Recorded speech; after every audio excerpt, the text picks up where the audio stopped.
Order! Order! You are an incorrigible delinquent at times. Behave yourself, man! In today's political environment, it's not just the message the politicians are promoting, but whether anyone is listening. We've convened our very own focus group in the marginal Labour seat on the edge of Birmingham. Our sample of voters was made up of people who voted for Brexit in the referendum and Labour at the last general election. The Conservatives are targeting them this time, but how much do they trust what they're hearing and who's winning the battle for their support? Our political editor, Gary Gibbon, has been finding out. In the city's shadow, seat after seat around Birmingham, the Tories want to take from Labour. Is something shifting that could make that happen? Tory strategists say they weren't expecting many Labour voters who backed Jeremy Corbyn in 2017 to come direct their way in this election. But they think there could be quite a lot of them considering doing just that. People who voted Leave in the referendum in 2016, maybe more than 1 million of them.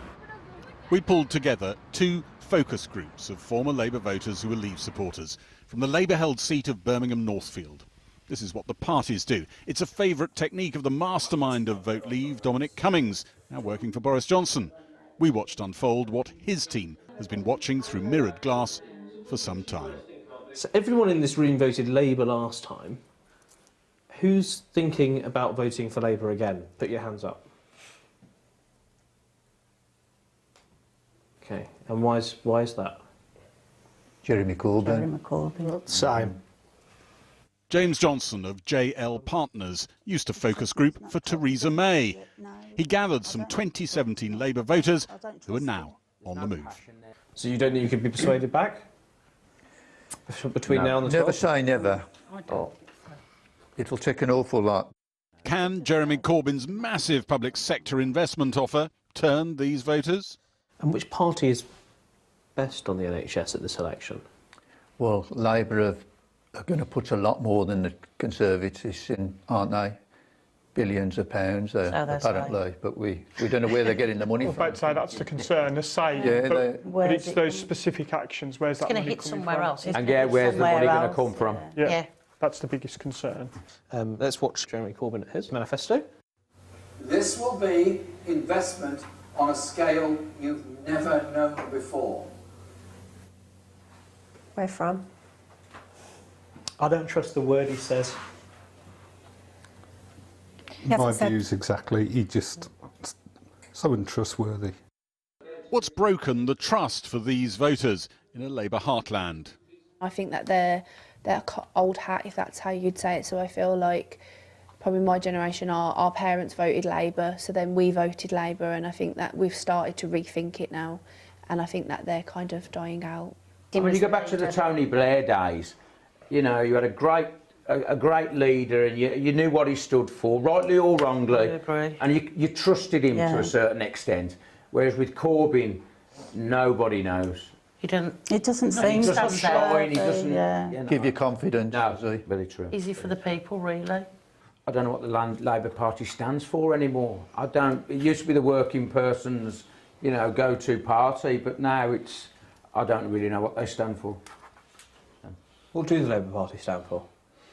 I always thought they were for common, working class people. But some of the up north, some of the a lot of them voted to leave, and he's gone against that, hasn't he? He hasn't said it, but he has. Many of these voters still argue the lines Vote Leave pushed at them 3 years ago, and Brexit has helped to prise them from Labour. I think it's one of the reasons I voted maybe to leave. We're spending so much money in Europe, and we can put it into our own National Health Service and schools and education and social work and sort it out here. For the people that run this country, they're billionaires, and for Brexit to happen, it will be a disaster for the very, very wealthy people, not for the likes of us. So I think that's why it's took 3 years, and we're now nearer. I agree with him. It's Boris that really wants it out, and Farage, but that's another story. But Jeremy Corbyn, he just don't know what he's going to do, is he? He's just sitting on the fence. How do these voters rate Boris Johnson? If you can lie to the Queen, you can lie to anybody. Like that. It's true. It's true. It's like you can rely to the Queen. You've got to trust him, and if he's not coming out with this, he's lying to the Queen. He's not admitting what he's done. He's not admitting how many kids he's got scattered everywhere. Why should he? Let's face it, nobody's perfect. Boris Johnson is such a character. Is buffoon in some extent, but it's a lovable buffoon. And as straight talking, you'll get an honest answer out of him. Might not be what you like, but he'll answer it. And everything he's saying has rapport with me. The lovable buffoon, Boris Johnson. That is such a... Yeah, it's great. Sums it up perfect. I want you to think about what kind of headline that you'd expect to see 6 months in to a Boris Johnson government. Post-Brexit growth. The great back in Britain. All ties cut, Brexit finally over. Trade talks with US ongoing. Boris has a fare. Boris Johnson's relentlessly repeated message works a dream with these ex-Labour voters. Get Brexit done and we can focus our hearts and our minds on the priorities of the British people. What do we think? What do we think of that? Oh, he's a good, strong speaker, isn't he? He's a good front man.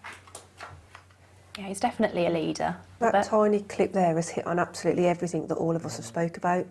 Given the slogans have been focus grouped to death, that's no accident. Who here's kind of thinking about voting for the Conservatives? And if so, put your hand up. OK, it's got nearly everybody. Who here is thinking of voting for the Conservatives on December 12th? And again, just put your hands up if you are. OK, so everyone.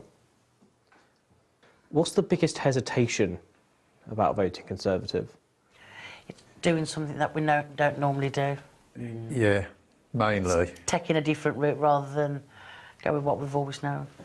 There's still an element of lack of trust, I think, across all the parties, though. So it's who you least trust. One poll this evening suggests Labour is still getting new recruits from smaller parties to make up for these departing supporters. But the disconnect with many traditional working class voters is a phenomenon many in Labour have warned of. And right now, Boris Johnson is the beneficiary, with only 10 days to the election and some postal votes already cast. Gary Gibbon, Channel 4 News, Birmingham. The UK Independence Party has launched its Brexit and Beyond manifesto, calling for a clean exit from the EU.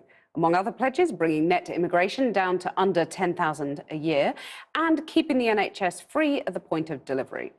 UKIP's interim leader, Pat Mountain, accused the Prime Minister and the Brexit Party of having pinched their policies. The party is standing in just 44 seats across the UK.